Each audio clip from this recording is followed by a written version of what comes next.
What's up, y'all? I'm gonna do another reaction video to a clip from the Lex Friedman podcast.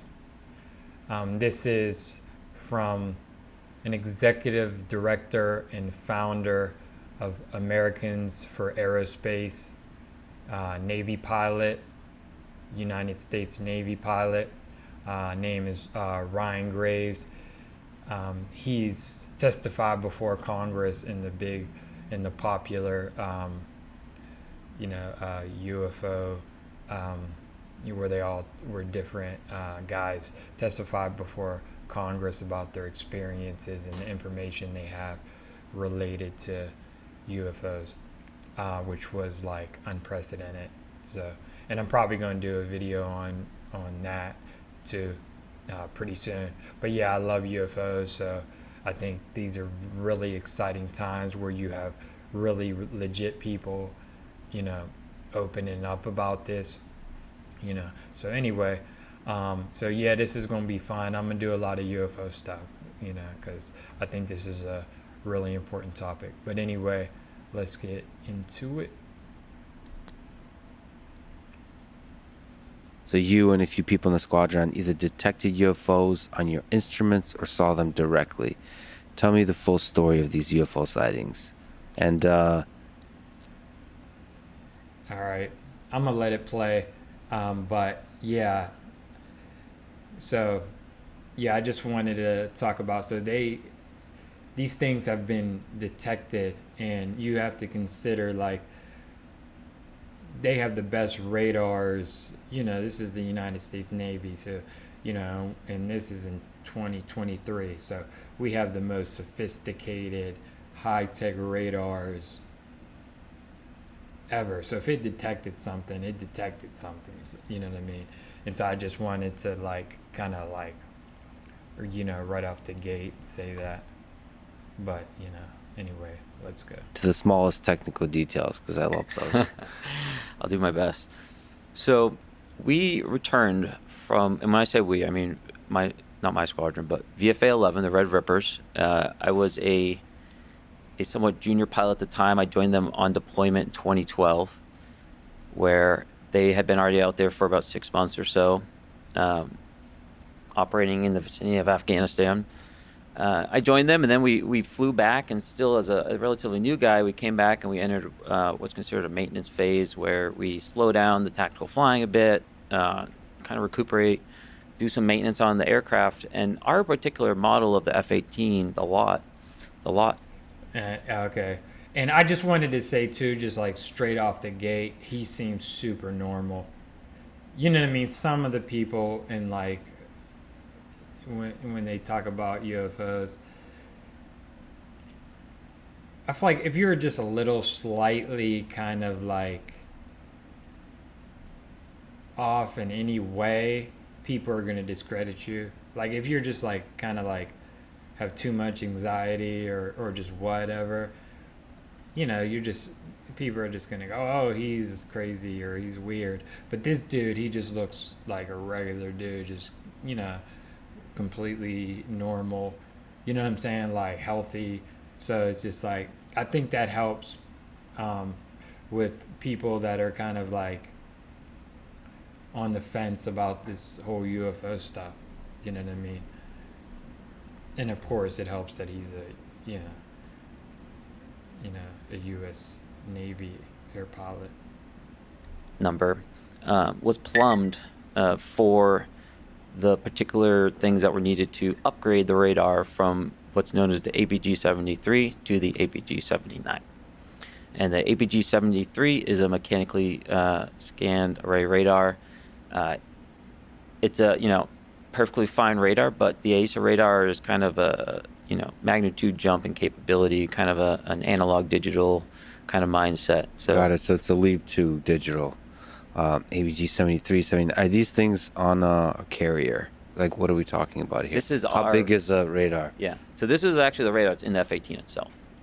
Okay. So when you say they were chosen, this is to test the upgrade to the 79, APG-79. Less of a test and more of just, hey, it's your turn to get the upgrade. Like, we're all going to these better radars. They were building ones off the line with the new radar, but we were this weird transitionary squadron in the middle that transitioned from the older ones to the new ones.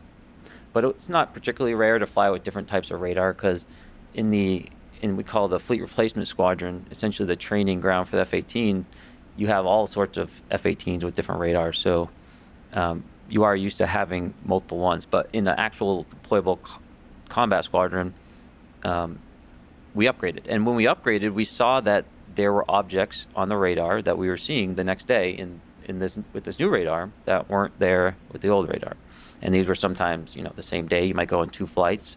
The one in the morning might be with the older radar, the one in the evening with the new radar. And you'd see the... And so I guess he's saying basically, like, we got some really good shit. We had the good shit, you know what I mean? Just, in case people were just kind of, so we got the, so, all right. Some of the terminology, I don't know anything about radars or whatever, but yeah, that's what I get from it. Objects with the new radar. And that's not overly surprising in some sense. They are more sensitive. Perhaps they're not filtering out everything they should be yet, or perhaps there's some other type of error. Maybe it needs to be calibrated, whatever. It was relatively new, and we were somewhat used to there being software problems with these types of things occasionally, just like anything else. And so, okay, maybe this is a radar software malfunction. We're getting some false tracks, as we call them. What were you seeing? And so what we would see are representations of the object. So this is off of our radar. We're not seeing a visual image here. This is kind of like what's being displayed to us, almost like in a gaming fashion, right? Like the icon, right? So the icon is showing us, hey, something is there, and here's the parameters I can understand about it. So this is in the cockpit. There's a display that's showing some visualization what the radar is detecting. Correct. And there's 2 different ways to do that. The first one is like the actual data, like the radar, where it's showing me the data kind of as if it's in front of me, and I'm selecting those contacts. And there's another screen called the situational awareness page, and that's kind of a God's eye view that brings all that data into one spot. And so I'm going to talk about this from the SA page, from the situational awareness page versus the individual radar ones, because it's easier. But sorry to linger on that. So the individual displays are like first person, and then the SA is, when you say God's eye view, it's like from the top, the integration of all that information as if it's looking down onto the earth. Yes. Is that a good way to summarize it? It is. But for the aviator, it's slightly different, because those 2 radar displays I talked about are at the bottom of that display is kind of representative of where I am. And so I see what's in front of me. Got it. Whereas the situational awareness page, the aircraft is located in the center of that. And then all around me, based off of the data link and wherever I'm getting information from, I can see that whole awareness page. I can see all the situation. So I'm going to kind of talk about this from the situational awareness page, which is a top-down view, just to kind of frame our minds instead of jumping around. And so what we would see out there is we'd see these indications that something would be there, and they would have a track file. That track file, that thing that represents the object, has a line coming out of it, and that represents, it's called the target aspect indicator. And so there's some tracking from the radar. Correct. So it's showing you where the object's going. This is all pretty cool that the radar can do all this. So the radar locks in on different objects and it tracks them over time. Correct. That's coming from the radar. That's like a built-in feature. Mm-hmm. These radars are no joke. Out there, we're seeing it. And so we don't have to necessarily like pull things into our tracker in some sense, right? Like it's all out there, and then we can kind of choose to highlight on stuff or to kind of focus in on it more so. But the information should all be out there. And so we'd see that target aspect indicator, that line, on a typical aircraft, it would kind of look like this. It would be coming out and it would go steady, and if they turn. And I just want to talk about like kind of the guts that it takes to come out about this stuff. Because first of all, you have to like, when you come out and you're talking about this,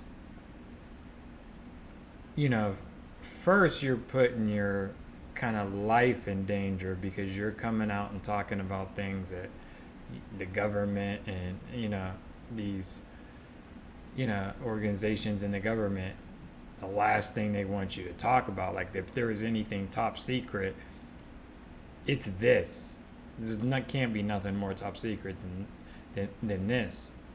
And so you've got to fear, I don't know if any of you watch, the Bob Lazar story. Like, he's terrified. He has people coming after him and all that. And so first so it's like people wonder why more people don't come out. But first it's like your well-being, is in danger, or, these people can affect you financially. They're really powerful people, you know, blackball you, and a lot of time. And then, so you come out against that, and then a lot of times you have all that courage just for people to kind of like not believe you, or just even worse, smear you, and make so you have the social aspect of it where you're scared because you don't want to be socially just like, you know what I mean? You don't want to just be like people to just smear you as this crazy person. So people can destroy you socially, and they can destroy you like financially, and physically. And so it's like, yeah, it makes perfect sense. And then your career, and your legacy. Of course, people aren't going to come out about it. It takes most people don't have that much balls to like, or just care about the greater good to come out about it. And because a lot of times too, when they do, the media is going to smear you, and nobody's going to believe you anyway. Yeah, and they're going to say, "Where's the UFO? I want to see a piece of the UFO." Where that's kind of like unrealistic to expect people are going to be able to, you know what I mean, get a piece of a UFO. Like Neil deGrasse Tyson was trying to say, "Well, why didn't you grab a piece from the UFO?" It's like give me a fucking break. You know what I'm saying? Like, yeah, it's hard enough to grab something from the White House, let alone, or just like wherever, let alone a UFO. You know what I mean? Get a piece of a UFO. So sometimes you just got to take the evidence you have, you know. But anyway, yeah. So I mean, guys like this. There's another guy, David Fravor, I think you pronounce his name, and all these people that Bob Lazar. That, man, it takes like a crazy amount of fucking courage to come out about this stuff, and people try to act like that's like it's just easy. Like, yeah, right. You want like Secret Service knocking on your door? Yeah, right. You want your reputation destroyed? You know what I mean? Yeah. All right. Anyway. And it would be like boop, boop, boop, boop, and you see them turn, right? Like, it's not magic. But this object, the target aspect would kind of be like all over the place, like kind of randomly in the 360 degrees, from that top-down view. That line would be in any place. So kind of, is it unable to determine the target aspect? Is it stationary? And that's just how it puts it out, and it's not used to seeing it. So I'm not saying that's necessarily super weird, but it was different than what we were used to seeing, because we weren't used to seeing stationary objects out there very much. And what was also interesting is that these weren't just stationary on a zero wind day, right? These are stationary at 20,000 feet, 15,000 feet, 500 feet, with the wind blowing, And so much like the sea, when we're up there fighting, it affects everything. We can. So that's crazy that they're stationary in winds like that. We don't have anything that can do that. We're not supposed to have anything. So either the government has something like that knows something about the law of physics that even the scientific community isn't up on. You know what I mean? And technological progress, it's so far ahead that the scientific community isn't even up on. And like, we're not allowed to know about it. Like, who the fuck do they think they are?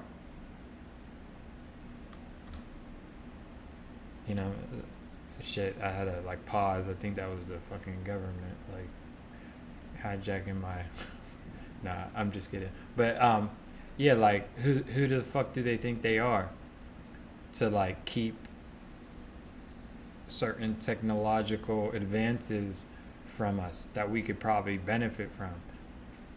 You know, we should know. You know, I know there's some stuff you got to keep top secret, but come on. Consider the wind when we're, shooting missiles, when we're flying, or fuel considerations. It's like operating, in that volume of air, like the ocean. Everything's going with the current. And so anything that doesn't go with the current, is immediately kind of identifiable and strange. And that's why these were initially strange, is because they would be stationary against the wind. So if you had something like a good drone in a windy conditions, what would that look like? Would it not come off as stationary? Would it sort of float about, kind of thing? No, I think with the drone technology we have today, they could stay within a pretty tight location. Well, I meant like DJI drone, not like I'm saying like generically speaking. I would not even not a military drone. No, I have a DJI drone myself even, and maybe not 100 knots, but if that thing's in 30 or 40 knot winds, the amount of distance it's going to be kind of doing one of these, like that change is not Yeah. something I'm going to detect from maybe many miles away. Interesting. So it could look very stationary. But that wasn't necessarily, and what's interesting about this story is that there's not like the one smoking gun, right? You have to kind of look at everything. And that's what, I don't like about the Department of Defense and just generally people's take on this, is that everything is kind of based around a single image, or that one case. But a lot of the interestingness comes from the duration or the time it's been out there, how they're interacting relative to other objects out there. And you don't get that information when you just look at a frame for a second, Yeah, that's a good point. It's like you need to look at it kind of like holistically. You know, like if you get an eyes view of something, you get radar, you get this. Not just like one image of something. So you got to look at all the, I guess, anomalies or whatever. Everyone kind of bites off on the shiny object, but So you yourself, from your particular, Yeah, we see the the video of the object and we go, oh, what's that? But you got to see what the radar says, what this says, what that says. You know what I mean? And then you can maybe come up with a better conclusion. Is this, you know what I mean? Is this like really a UFO or is it something else? And that's hard for people to do, you know. slice of things you've experienced and seen directly or indirectly, you've kind of built up an intuition about what the things that were being seen. I wouldn't go that far. I've just been able to, eliminate some variables because of how long I've observed it. So, like you said, yes, can a drone stay in a particular position against the wind like that? Certainly. But I don't think it can do that and then go 0.8 Mach for 4 hours after that, And so, Yeah, because these things are known to, like, if they're legit, is what he's saying is, it goes stationary and it's just still, and then it, pew, you know what I'm saying, and then it's gone. Like a drone can't do that. A drone can't go from just stationary. So you got to look at all that. Like you just look at it like, oh, it can do that, and people are like, well, a drone can do that, but can a drone go? Or maybe but and they're not as still as what the UFOs are reportedly able to be. But yeah, but the drone can't, just shoot off. Can't just go from stationary to shoot, to and then stop and then go the direction against the wind and just do all the things that these things are reported to do. People need to.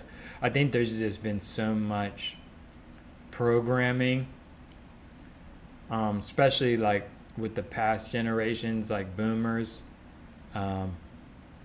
where the media, because like I remember in the 90s. And in this time, like in the 90s, I was a kid, but I could still remember how the news was. People didn't like look at the news as fake news. Like people are now are aware, like more aware of like, oh, it's bullshit. Like I kind of thought it was bullshit when I was a kid, because I just like, normal people don't act like that and talk like that. That's just, you know what I mean? This shit's fake, you know. But anyway, um, yeah, like, but even CNN, Fox, whatever, anytime a UFO was talked about, it was completely laughed at. You know, it was almost like they were programming you to like not even look into the subject. Like they would treat it like you're a fool if you even. And so I think people, because people want to be, people care about their image and how they're perceived. And if the leaders are looking at, if the people with the money and social status are laughing at this topic, then it makes people that are like more care what people think, or especially like people that want to be con- taken seriously and considered professional, and you know what I mean, and all that, out of fear of, you know, what people think, they'll back away from it. And then they'll just, and then if you're into it, they'll kind of look at you like, oh, you know what I mean, you fool, you know what I mean. And so, yeah, I think the media did a, you know, kind of like, I think conditioned a lot of people to to fear even going into this, to delving into it. You know what I mean? So a lot of people that never even kind of like read any books on it, never even researched it, and so it's like they just believe, they're just conditioned to be, oh, it's impossible, UFOs, you know, when it's like we live in an infinite universe, like with unimaginable amount of planets and life, and you know what I mean. It's really would be weird if there wasn't anything out there, and if there wasn't anything way more advanced, that would be crazier. But I think now people are waking out of that conditioning and kind of waking up. So, oh, wait, you know what I mean? There's more going on.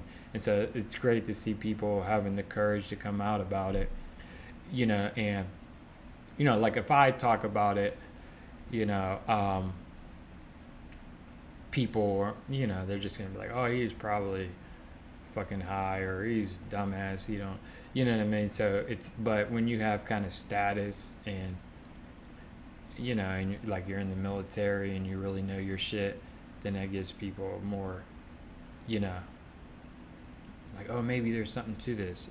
So it's great to see people, you know, coming out, and I think this thing is going to get exposed more and more in these times. But anyway, yeah, this is a long video, so I need to shut up. When you look at it outside of that moment in time, then it eliminates a lot of the potential things it could be, at least from my perspective. So what kind of stuff did you see Yeah, in the instruments? we'd see them flying in patterns, kind of racetrack patterns or circular patterns, or just going kind of straight east. I'd occasionally see them supersonic, 1.1, 1.2 Mach, but typically 0.6 to 0.8 Mach, just for extremely extended periods of time, you know, essentially all the time. And this is airspace where there's not supposed to be anything else at all. And it's pretty far out there. It starts 10 miles off the coast, goes at like 300 miles. Can you say the location? And so I guess, you know, he's saying with that, that that airspace, nobody else is supposed to be allowed in there. Like that's their shit.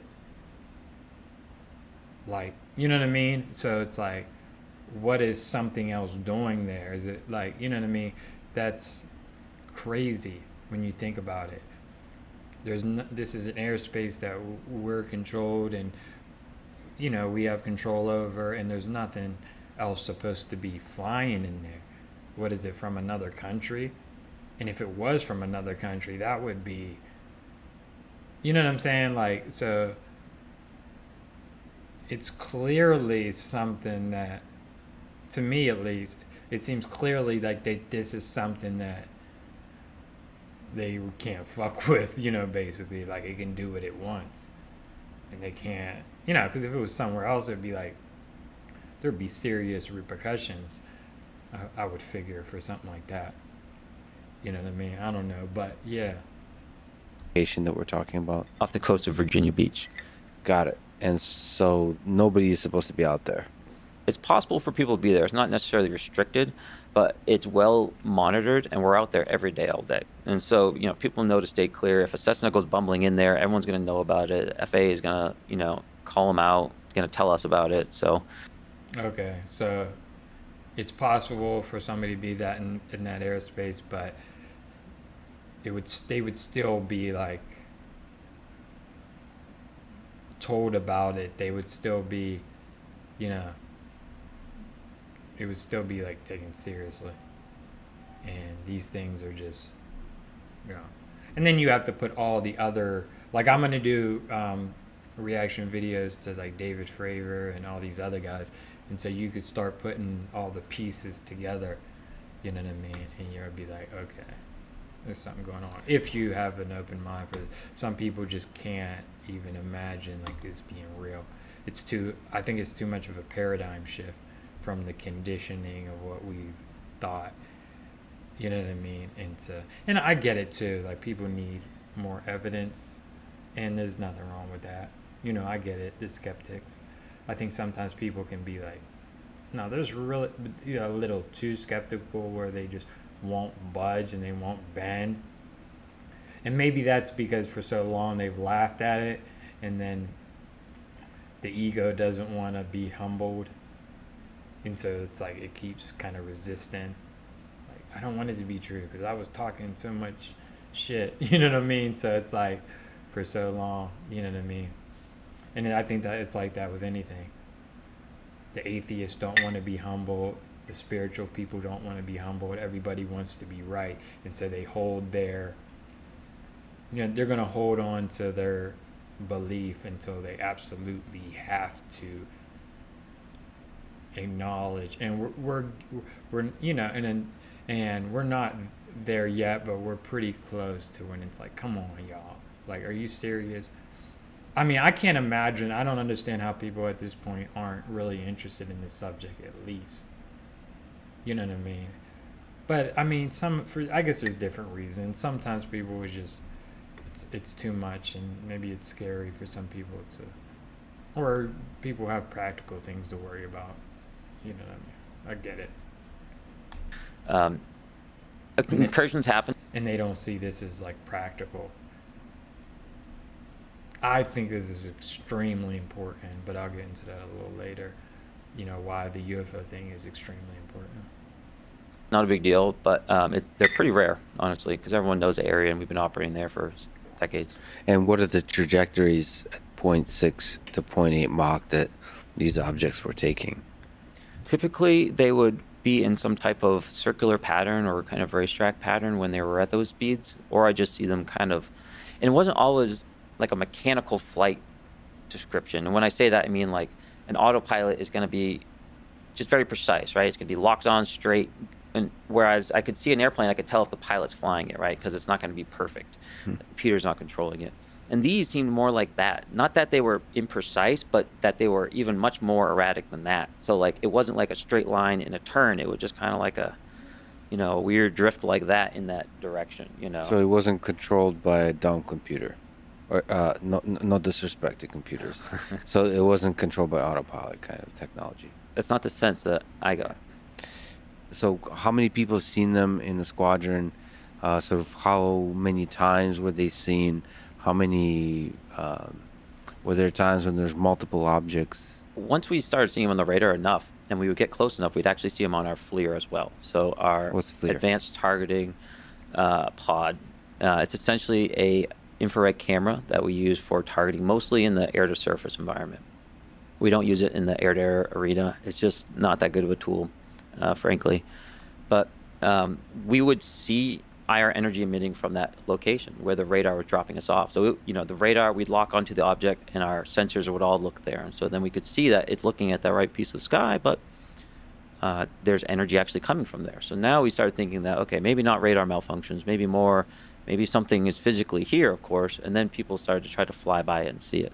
And at this point, I would say maybe 80 to 90% of our squadron had probably seen one of these on the radar at this point. Everyone was aware of it.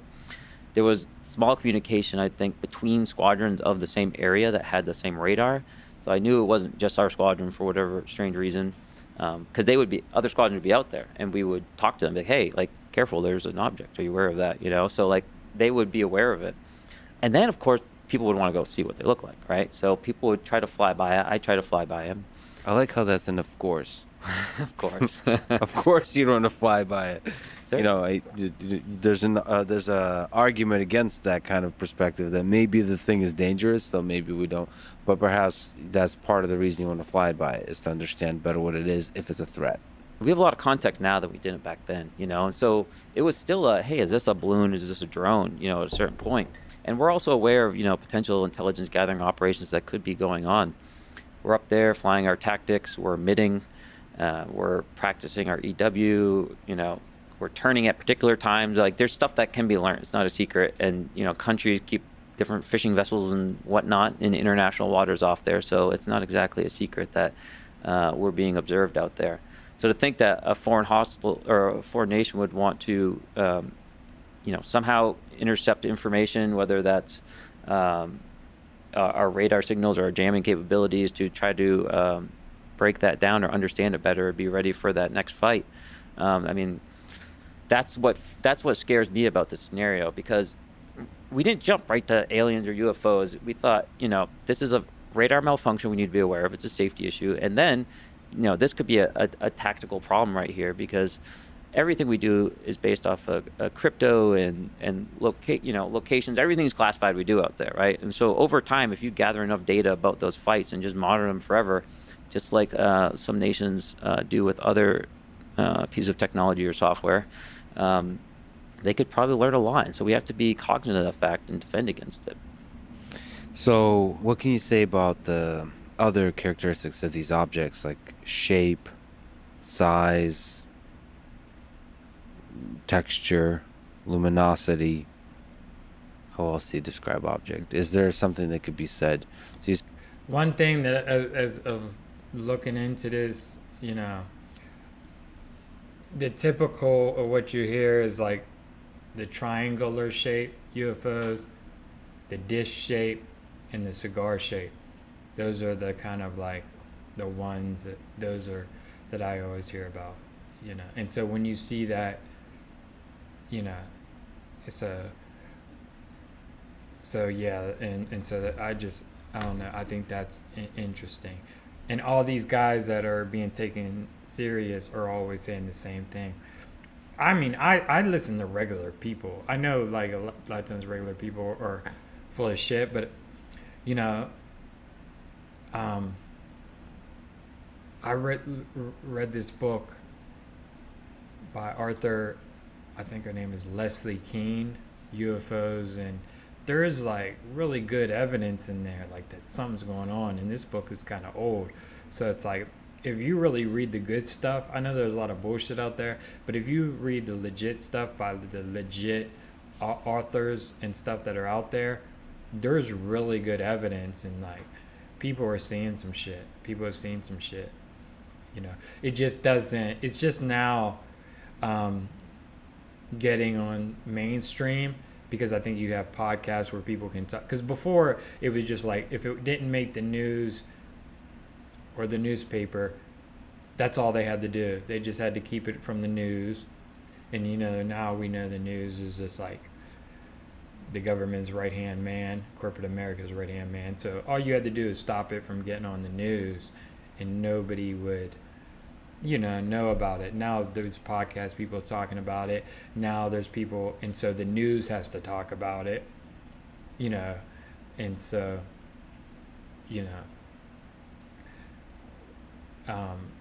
so this, because there's the public interest in this has, skyrocketed, so now they're kind of forced to, you know what I mean? So it's like, and I think that's a good thing. But anyway, get back into it. Said like this detect on radar, step one.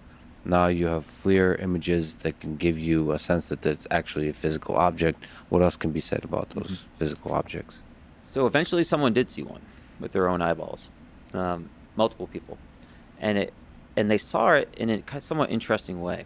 The object presented itself at the exact altitude and geographic location of the entry points into our working areas. So we enter at a very specific point at a certain altitude, and people leave the areas at the Wait, same point I at a gotta- lower altitude. Gotta hear that again. Eventually, someone did see one with their own eyeballs, multiple people, and they saw it in a somewhat interesting way. The object presented itself at the exact altitude and geographic location of the entry points into our working areas. So we enter at a very specific. Wow. So that's big because it's like whatever those things know. And I've heard like there's so much stuff that I need to review on here. So these things they're aware. They know what the fuck is going on basically. You know. They're strategically like this is an intelligence. It ain't just flying about like not no. It knows where your entry points are. It knows where the coordination. And I've heard this before by really credible people, like where it's like the UFO showed up where they were going at the exact coordinate of like where they were going, just kind of to show them like, yeah, we know what the fuck y'all are up to. So these things are intelligent, you know what I mean? So extremely intelligent. Point at a certain altitude, and people leave the areas at the same point at a lower altitude. Probably one of the busiest pieces of sky on the eastern seaboard. So 2 jets from my squadron went out, and they went flying, and they entered the area, and one of these objects went right between the aircraft. So they're flying in formation, and the object went between the aircraft. They went between the object, I think. I don't think that the object was moving. I don't think it aggressively went at them. I think it was located still there, and then they flew through it. But they didn't have it on their radar. And it seems like a lot of these objects are intelligent enough to know, like they'll play with the pilots a little bit, but they don't get aggressive. Like they know, and I think it's just because like it's just like if you see an animal or like a puppy or a dog, whatever. You know not to get an aggressive from it because you know how it's going to react if you get aggressive. You know, if they were to get aggressive, then that we're kind of the more primitive. You know, if they show any aggression, they know because you know we're going to pop off. And although you know we're going to shoot at them or whatever, we're going to get aggressive back. And so they're intelligent enough to not know that. Not to show any aggression, so we don't, you know, react aggressive.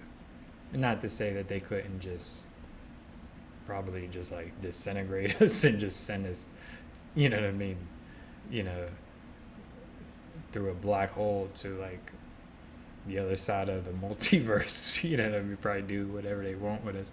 But like, yeah, you know, based on UFOs seem to be really kind of like non-aggressive, you know.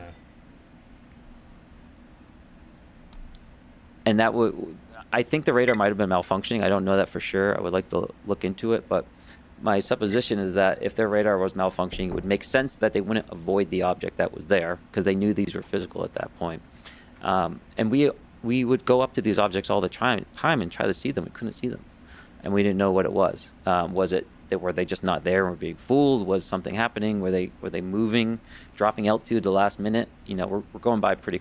And I think it's like when you're like that advanced, if we're saying these are kind of like alien, then I mean they could be cloaked in a way that we can't even imagine, where they're there but we just can't see them. You know what I mean? Or if they want to get off their radar, our radar, we probably could. So there's probably just ways of just their technological advancement that they can just kind of like avoid detection if they want to. I mean, we have cloaking technology where so if they're beyond us, then they probably have shit way better than what we have. So and then they probably have technologies that we haven't even imagined in our sci-fi movies yet. You know what I mean? So I don't know, but that's the way to look at it. If they kind of like are super advanced alien technology. So it's difficult to tell. But perhaps if his radar wasn't working, it wasn't receiving energy from the jet, and the jet, of course, didn't know that it was there, and so whatever the case was, they flew right by, and they described it just as a dark gray or black cube inside a clear, translucent sphere, and the apexes of the cube were touching the inside of that sphere. That's crazy. Hold on. So they're seeing these things. Got it on radar. The pilots are seeing these things. Like, I think people need to really like this is real. And like I said, this is just one video, and I can't wait to go over the other ones because I think there's other testimonies that are where it's credible people that are better than this one. Not to say that I don't think this is really good, but there's other videos to get into because a lot of people aren't aware of the good evidence. You know what I mean? But like,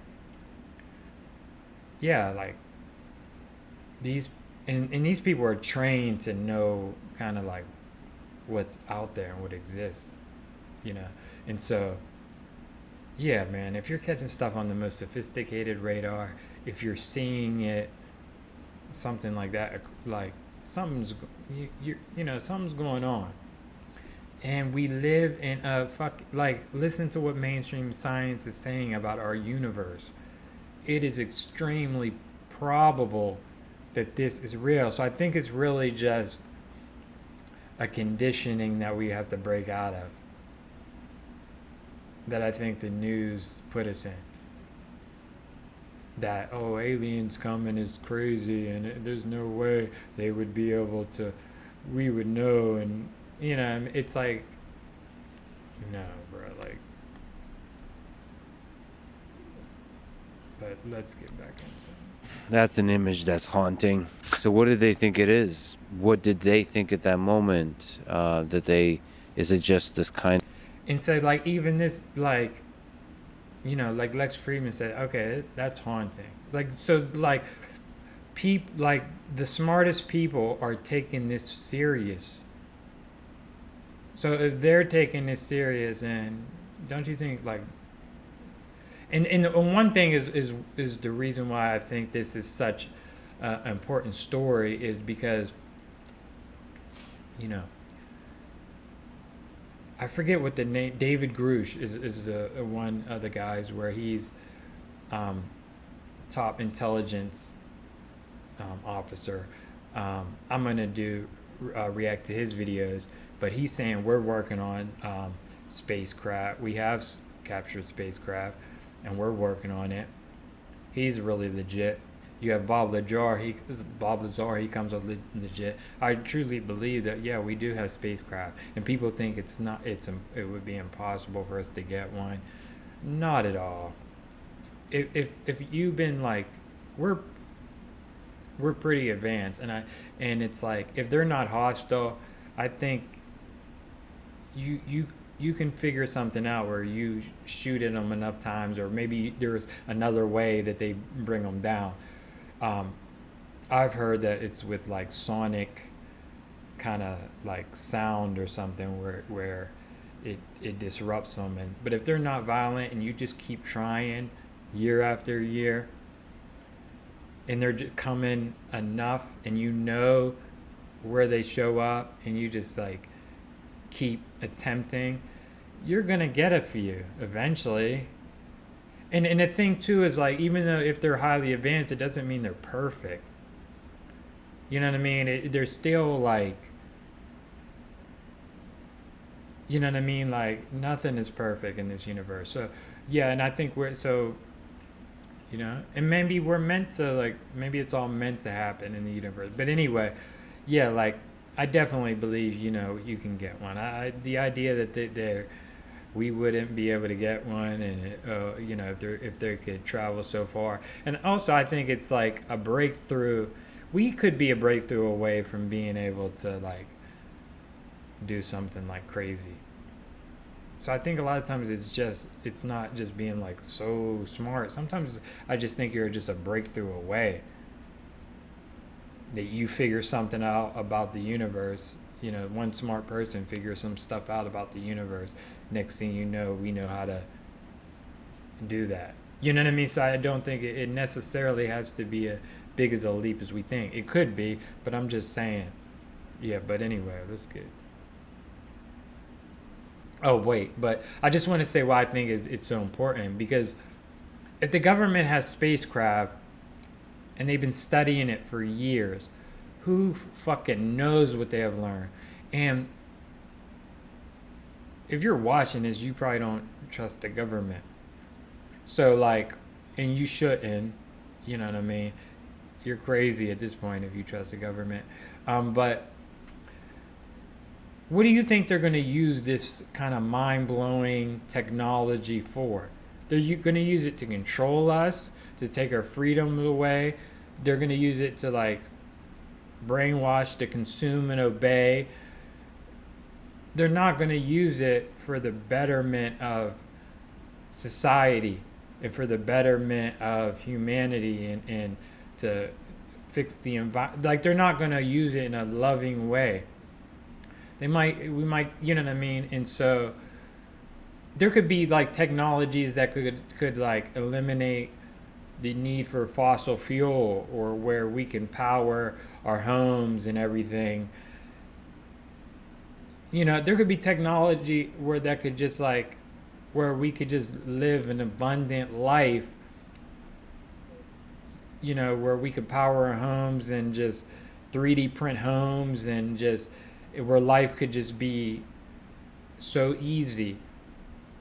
Do you think they're going to let us have that? No, because they want us working to death, working every day, distracted, you know, buying stuff, and so they can have all the money and we can be poor, and they can control us, and they can have us trapped in, and then we won't have the energy to like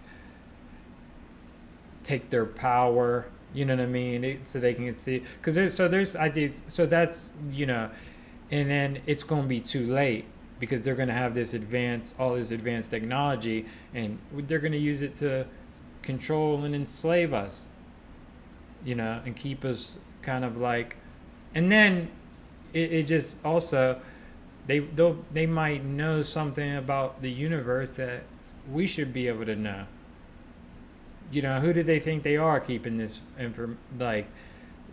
So it's so yeah, I think this is extraordinarily, because like all this AI and this they're talking about super intelligence and all this shit coming. Who knows? They could have got that from like, they could have got a lot of knowledge from AI, from like reverse engineering UFOs and all this kind of mind-blowing technology that's starting to come out. And you know what I mean? And what are they? And they're talking about AI destroying the world, and that's just one thing that they could have got off the UFO, thing. So it's like, so people just being like, I don't know what's important, bro. It's like, think, and it's because you haven't like considered, you haven't thought about it. And I get it. We gotta work, we gotta do all this other shit, but it could be too late, and it's like, and they're playing chess, and next thing you know, we're in a deeper prison than we already are. You know what I mean? Or just, who knows? Like, they could be communicating with like, we don't know what they know. So I just think, and just your curiosity, I just think it should be like interested. Yeah, I find it weird when people aren't interested in this subject, at least a little bit. People just rather gossip about celebrities and shit, when you got like all this unbelievable stuff happening. But I think that's all a distraction. But anyway, let me of cloud of uncertainty that they're just describing a geometric object. It's not on radar, so it's unclear what it is. Yeah, what was the any kind of other description they've had of it in terms of the intuition from a pilot's perspective? You know, you have to kind of identify what a thing is. Mm-hmm. To answer the first part, they actually canceled the flight and came back because they were, it's like if there's one of these out here and we're almost hitting them and it's right there, then perhaps we need to get a different jet with better radar. But so they came back and they're in their gear and they're talking to the front desk and talking to the skipper and like, hey, we almost hit one of those damn things out there.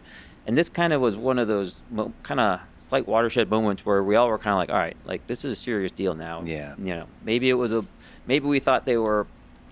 And so like, yeah, like this is extremely serious, but I think it's like they already know. I think the head people already kind of like know what it is. And so the like people like him, I think are like, this is serious. We need to take this serious. And it's like, no, we're already studying. We got one. We know what these are. You just, just know your role. You're not like, you don't have like, this is classified. You don't have permission to get into the, you know what I mean? Like this ain't your, you know what I mean? And so I think they already know. I think there's a few people, organizations that know what it is. So while people like him and other people are freaking out that ain't in the know, there's like, don't worry, we know. I think there's definitely a lot they don't know, but I think they've been studying these things for years, but only a few people are in the know about it. And then also people get into like, well, the government can't keep secrets. Yeah, like, yes, they can. Yes, they can. They keep the secrets that they really want to keep. Keep the secrets that that they really want to keep. They do keep them. It's just like I hear people like trying to debunk it, and a lot of the debunkers are like, it's like y'all be thinking y'all be spitting, but they don't be. They be saying stuff that's like stupid, like what are you talking about? Like at least if you're gonna debunk it, like have something like, you know what I mean? Like, but it just be like I hear these stupid ass like, you know what I mean? That it's just like and I think it's just because not because the people are stupid, but I just think they don't spend any time thinking about this subject, so they just say stuff and it's just like, well, balloons or drones or malfunctions, or maybe we thought it was spying. But at the end of the day, if we're going to hit one of these things, then we need to take care of the situation.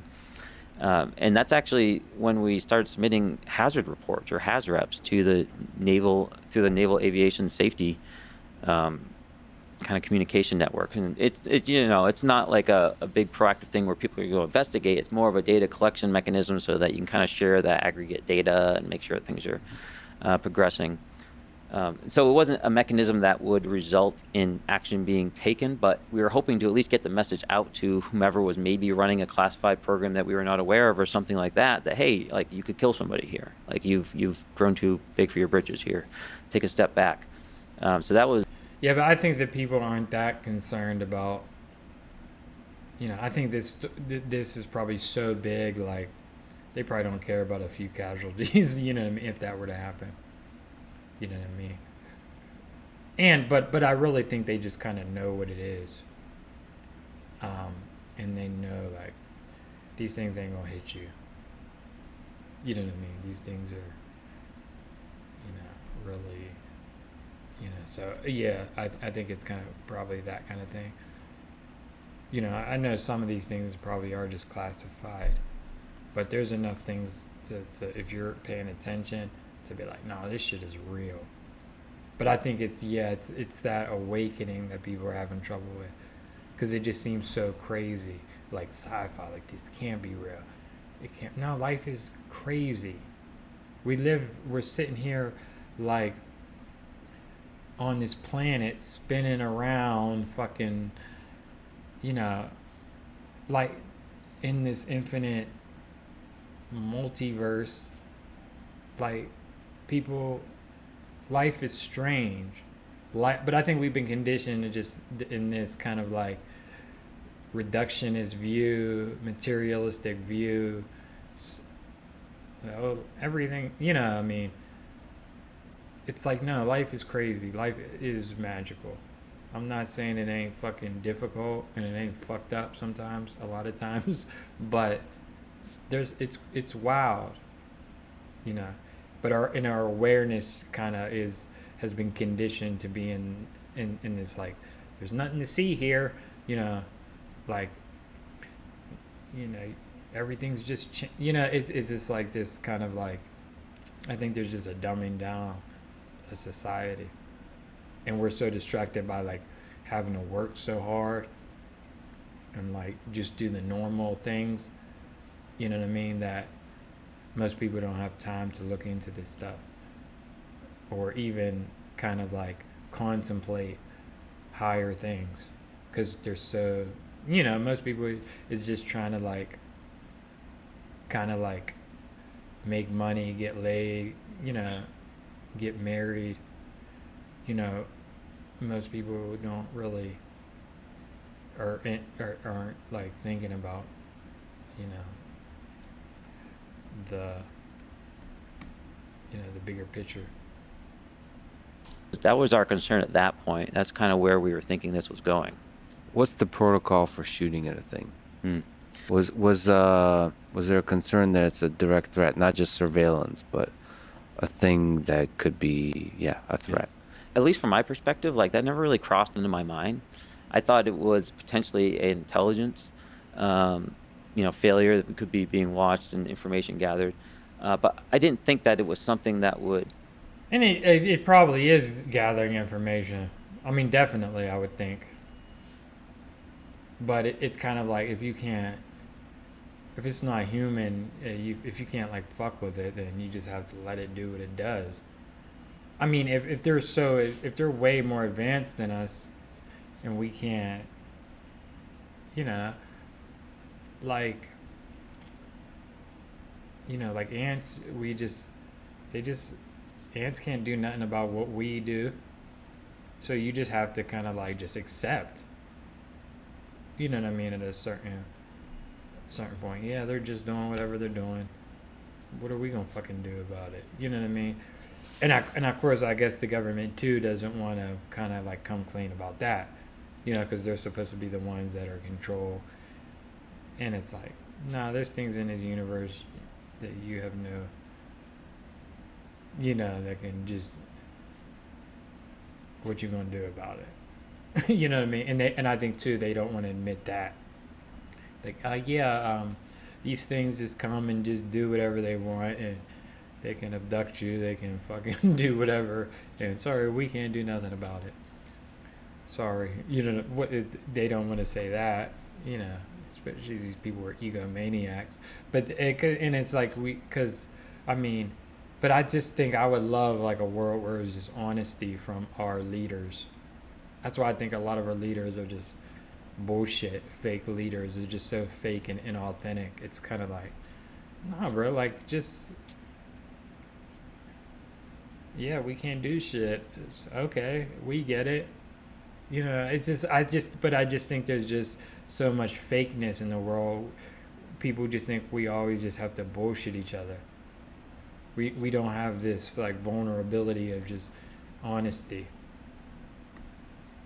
And our leaders just kind of fucking like have this almost like this narcissistic complex where they think they shouldn't have to tell us shit. Like,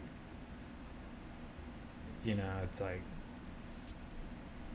we're just little like babies, and they just can just do whatever they want, and we just have to, okay, like, who the fuck are you? You're just a human like all of us.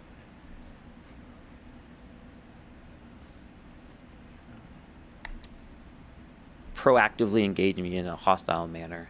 It wouldn't really make sense either, too. It would be shocking to like have one of these objects take out an F-18, but there's no real tactical advantage other than fear, perhaps. Psychological. Yeah.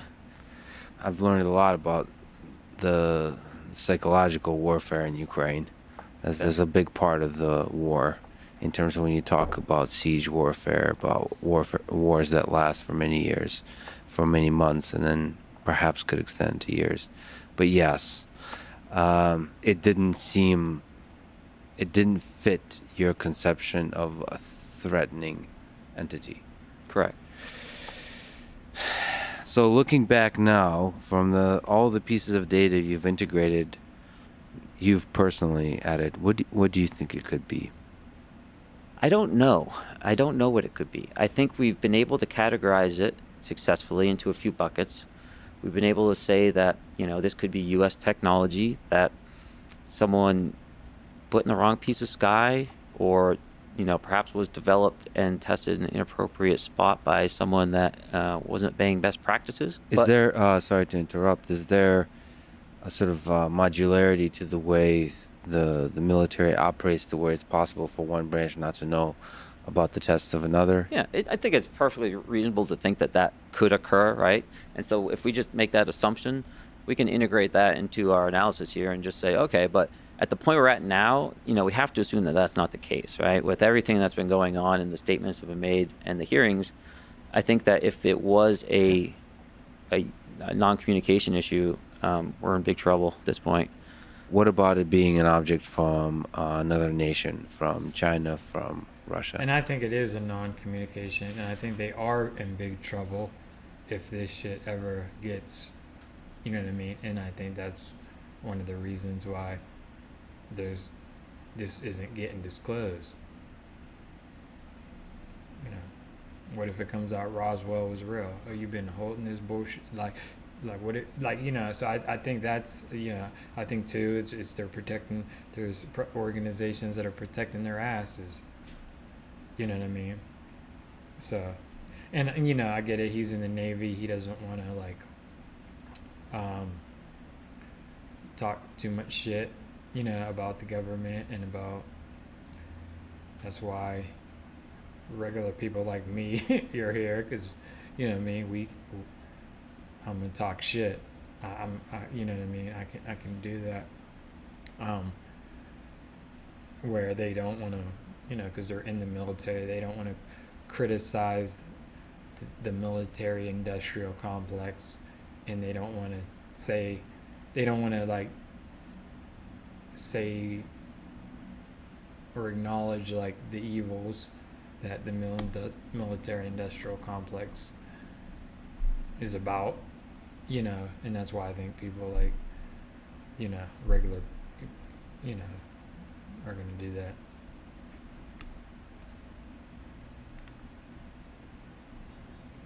Or even one of our allies, perhaps, right? Maybe that's he's doing his part, other people do their part. He's putting this out here, and it's crazy. I commend this, because it's kind of like the balls people you have to have, you know what I mean, to do this, or to do what Eric Snowden did, and Julian Assange and people like that, David Gruth, Bob Lazar. People just act like it's so easy to just come out fuck around. You really want the mill industrial complex on your fucking ass? Yeah, fucking right. Please. I mean, you have to have a lot of integrity. You know what I mean? And a lot of just for what's right to come out. I don't think it's controversial to say that our allies could be gathering information about us or anything of that nature, but that would be an extreme case. But I think it's just important to say, right, to not just say Russia or China and just call them the bad guys and assume that if they don't have it, no one can do it. And so from my perspective, anyone else, and it doesn't necessarily need to be a foreign power. It could be a non-government entity, perhaps, although I think that's very unlikely. But again, these are things you must consider if you kind of throw everything other than the U.S. under scrutiny. But yeah, and you definitely got to consider other aspects of things. You know what I mean? It could be this, it could be that, but I'm not just looking at it from this video. I'm looking at for all the other information that I've looked at, and this is good. I like this, but I can't wait to get into David Fravor and all those, and the other kind of testimonies. Some of them I think are just a little more compelling. Not to say that this isn't good, but yeah, I've never heard from him. So, and I know he was at the you know the Congress thing, whatever. My mind just went blank. But yeah, so I just wanted to do this one. But yeah, I'm gonna do many more. I love this subject. From what has been reported and the behaviors that have been seen, I would expect to see remnants of that technology elsewhere in the economy. There seems to be too many things that require. Sorry, and that's a point that I was like, well, why isn't this, like he's saying, like it's not even in the economy, that kind of technology. Like, why don't we? If some other, if the United States government, if there's technological advancements, why isn't any of that technology in the economy or those breakthroughs, introduced to mainstream science? You mean to tell me other, like, you know what I'm saying? So that's what, for me, and I see for him makes it so weird is like, well, like this technology ain't even in the economy. You know what I mean? It ain't, nobody knows, none of the mainstream sciences or where, like that's crazy that you would have, it's crazy to think that you would have like, advancements that aren't like in the economy or anything. You're just hiding it, not letting anybody know about it. Isn't that a red flag? Advanced technology that would be beneficial commercially as well as in other military applications. And that's the thing, it's like, why shouldn't we be benefiting from some of this technology? Because whether it's aliens or not, it's like, let's say it's not aliens. Let's say we made it. Why the fuck isn't, why can't, if this technology is this crazy technology, like why can't we have it in the economy where the economy could boom, where it can make our lives better? What, you just going to use, you know what I mean? It's like, and what are they going to use it for? Like war or to control us? It's like, why should you be like holding extremely advanced technology from people? Like I want to see 3D printers being, like we got, I think in Texas they had like a 3D printer printed like a house for cheap in like a day or something, or like a few hours, I forget, but just a fully functional house just printed like shit. And you got shit way more advanced than that, and we're on fossil fuels, like, and you got shit zipping around fucking, like that shit don't make sense. We should be able to, the world, like people are fucked up out here. You know what I'm saying? Like, we should be using, like, who do you think you are? That you can just block all these advancements and then, like, no, this is like, this is supposed to be, the government is supposed to serve us. They're not just supposed to just be our masters and our lords that just do whatever they want and just keep, like, super technological advancements, or they know something about physics and they're not telling like mainstream, like they're not telling the scientist or whatever. And like, listen to what Bob Lazar's saying. I'll make it, but anyway, this video For is it to going to be be long as completely hell. locked away by one of our competitors. Now, I could see us perhaps locking something away if we're already in the lead and having it to pull out as needed. But for someone that's perhaps in a power struggle and they're in second place, they might be more aggressive with the development of different types of technology, willing to accept bigger risks. Do you think it could be natural phenomena that we don't yet understand? I think that there are a number of things that this is going to be, right? I don't think there's one thing at the end of the day, but I certainly think that that is part of what some of this could be. I don't think it's what we were seeing on the East Coast, and I don't think it is related to the Roosevelt incident, or I'll even go out and say the Nimitz incident. But What's the Roosevelt incident? the Roosevelt incident, typically referred to as the gimbal and or the go fast video. And the Nimitz is from what the David Fravor has witnessed directly and has spoken about. So we'll talk about that as well. I'd just love to get your sort of interpretation of those incidents. But yeah, so in this particular case, natural phenomena could be a part of the picture, but you're saying not the whole picture. Yes, yes, and we can't discount it. Oh, the other thing is, what about the failure of pilot ice? Yeah, I just think people are trying to find ways to like. I mean, you have to be skeptical, but I just think people are trying to find ways to just not acknowledge like this is what it is. You know what I mean? And it's and it'd be like people like certain people I even hear like well it could be weather phenomenon or all this stuff. People like Neil deGrasse Tyson. And it's like, aren't you the person that studies the fucking stars? Then what the fuck is it then? Why don't you talk about what it is or what it could be? You know what everything else is in the stars in the sky. Like, you don't know what this is? What is it? You know what I mean? But it's just like, it's why it's just like, he comes off as like a hack to me. Just somebody just put there to kind of, you know what I mean? Like, try to like, it's like, we know what everything else is. We know, we claim to know how the Big Bang happened. We claim to know all about the quantum this and that, and we know every weather phenomenon. We know every, but then there's no, okay, like what is it? Do you have any, like, why aren't you looking into it?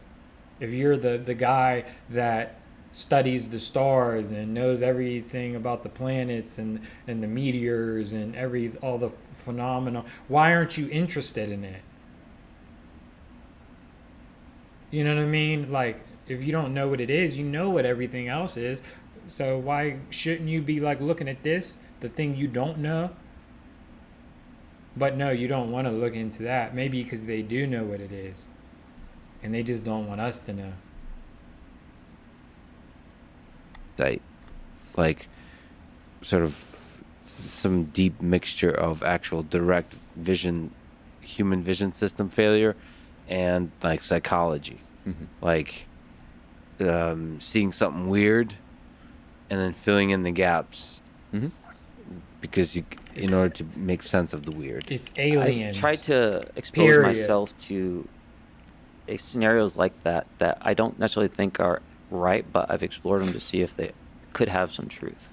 And one example is, let's imagine a scenario where if we're seeing these objects every day off the East Coast, I can imagine a technology or an operation where you had some type of traditional propulsion system operating drones in order to gather data like we had discussed.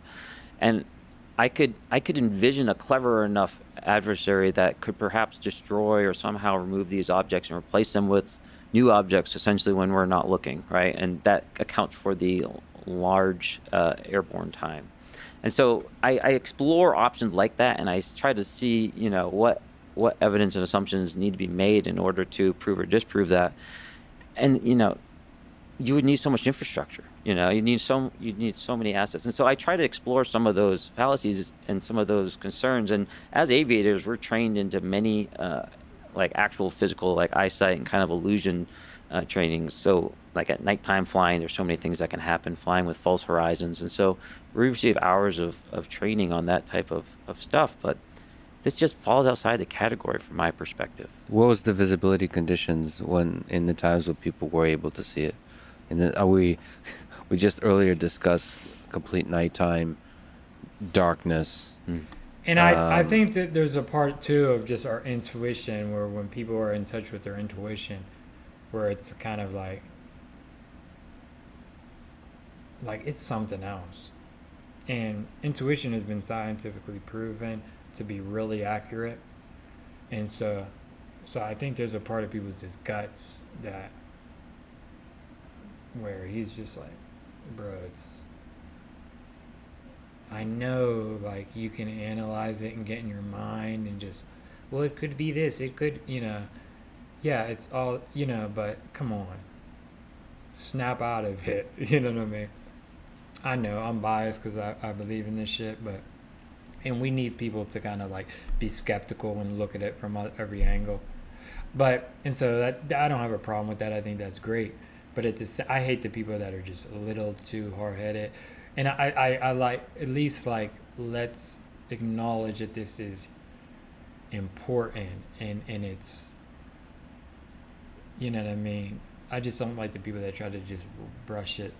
This is an extraordinary like thing that's going on, and if you ain't interested in it, it's like I get it if you're just like, you know, you got practical things, but I just feel like some people, you don't have a pulse if you're not interested at this point.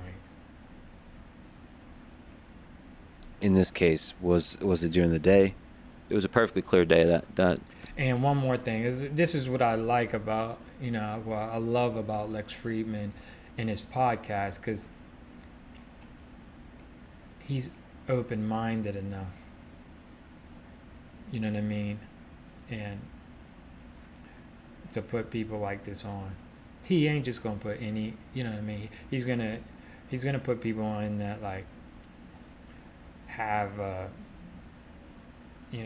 have some type of military credibility or scientific credibility, which I think regular people's stories count too.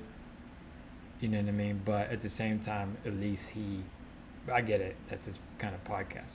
But like, I love that he can put stuff like this on here, and that he's like smart enough to be like, yeah, man, there's something to it. I mean, like a lot of times when you have like a career like this and you have a lot to lose, it's kind of hard to like, it's kind of hard to like back up and just be like, get behind the UFO thing and just like, yeah, I 100 because you have a like career, and a lot of times people that talk about this stuff get kind of blackballed and kind of smeared. So I get how they have to kind of like tiptoe a bit, whereas somebody like me, like I don't have to tiptoe, you know what I mean, around it because I don't have like a career like that, so, but I commend both of them for like talking about this shit. that particular incident, yep. In a world that's full of mystery, I have to ask, what do you think is the possibility that... Sorry, one more time. And then also it's like, I love these podcasts because the news just gives you such short kind of clips on things that it's like kind of bullshit. Like on these podcast formats, they're so long, it's like you can kind of get to know people a little bit and it's not like, I feel like he gives legit questions where the CNN and Fox and MSNBC, they give you a lot of softball questions. It's really manipulative, and they try to control your perception. And where in these podcasts, they're like 3 hours long, and you can kind of get to know. You can't really get to know anybody and that's reading off a script and like just talking for like 3 minutes. You know what I mean? Where this, and that's why I think a lot of times you don't get politicians on here. Because you kind of get to, politicians like to just sit up there and have a script and read off it. They get a speech and then, like a 10-minute speech and then they're all out. Where here it's like you sit down, you have a real conversation. You kind of can see a person, their body language. You can really like kind of like, yeah, like I can watch this and be like, oh, he seems honest. He seems pretty, and I think a lot of politicians and, a lot of people can't stand up to that kind of scrutiny, and so they go to Fox News where they'll get softball questions and if they're in good with the news, And then if you're not in good with the news, they'll give you bullshit questions to try to smear you and make you look bad. And so you can control the audience's perception. But now I'm glad that you have stuff like this where people can, like, it's like people like JFK Jr. or whatever. Like he goes on the news and it's really deceptive, and he just gets smeared and they lie on him and all this stuff. And then the people that watch the news and take it seriously kind of like hate him. But if you see him on a podcast, where he's talking for 3 hours, you can be like, oh no, this guy's actually a decent dude, and he's honest and he's da da da, so they can control your perception. But yeah, and they've just shit on the UFO community, and it's really sad. It's not of this earth origin. Mm-hmm.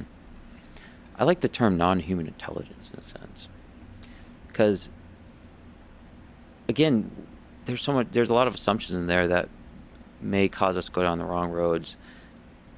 It could, these could be something that are weather phenomena of Earth, right? Or something else that is just something we don't understand or can't imagine right now that's still of this Earth. If we consider extraterrestrials or something that came from a physical place far away in space-time, that leads us to some detection assumptions that we would need to make. And so I just try to not categorize it under anything and just say, hey, is this demonstrating intelligence? And start from there as a single object. Yeah, there's a lot we don't know. I mean, they could be from... We don't even know enough about the universe and consciousness. It could be fucking something we never even imagined. But my point is, like, it's an intelligence. It's something other. It ain't human. You know what I mean? And maybe it's from another dimension.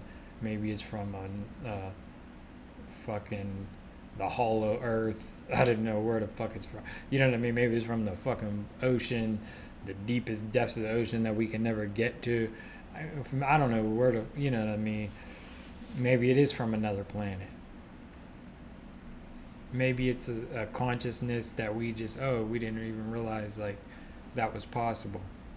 But it's a consciousness, it's an intelligence, it's alive, and it's some type of technology, and it's coming into our reality. And I personally don't think they're a threat, but they could be. So it's also,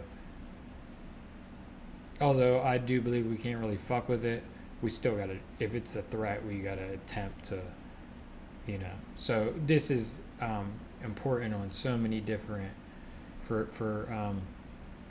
national security issues or whatever, you know what I mean? And for the governments can use this technology to manipulate, control, exploit, like they do. There's so many reasons why this can be why this is an extraordinary topic to get into. Not too much longer. What can we learn about it kinematically, how it's performing? What does that mean for its energy source? What does that mean for the G-forces inside?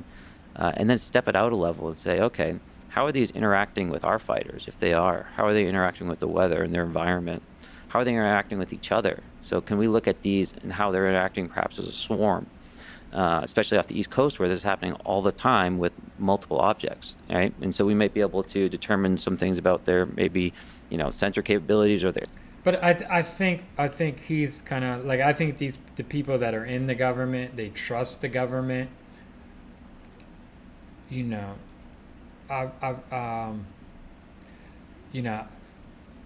my dad, in the FBI, and I think they have that bias there, where they kind of think, they kind of like no, the government has a dark side, so they are studying these things. They know more than you. I know I'm jumping, but it's like, most people kind of like realize this, but I think when you're in the government, you kind of like have this bias, because I think for you to go in and want to be a part of the government, you kind of had to be a little bit kind of like have kind of like a fairy tale view of the government, like, oh, they're the good guys and they're all, you know what I mean. And it's like, I'm not saying that they don't do really good things, but I noticed the same thing with people like in the police. They just have this like fairy tale reality of the police, like, no, police do dirty shit, you know what I mean. When it's like when you're outside of it, you can see it at like, yeah, there's good and then there's bad. When a lot of people that are in it try to pretend like it's good, like, you know, when it's like, no, they probably know. There's probably people, just like it's come out like that. There's organizations studying it. Like there is organizations studying it. You're just not in the need to know. You know what I mean? So it's like, yeah, they know these things and they're studying this and they're looking at all that. You're just not in the know. Shit, half of Congress ain't. Most all maybe, I don't know. You know what I mean? But there's somebody in the know. Areas of focus, you know, if we can determine how they're working in conjunction with each other. But, you know, seeing one little flash of an object doesn't provide that type of insight. But we have the systems for it, and it's kind of, maybe not irony, but it's a fact of life, the reality that many of these well-deployed, highly capable systems are held under the military umbrella, which makes it difficult to provide that data for scientific analysis. So there's probably a lot more data on these objects that's not being Yeah, and they probably that's got not their made own available, scientists probably looking at even it. within the military for analysis. I think so. Yeah, I So think there's a lot of data that could be secrecy. made available. And, you know, that's one of the reasons why, you know, I've been engaged with the American Institute of Aeronautics and Astronautics to build, you know, a large resources of cross-domain But there's a expertise so movement that trying to crack if this or when open. that data is available or that there's additional analysis needed, you know, we can spin up those teams to make that analysis.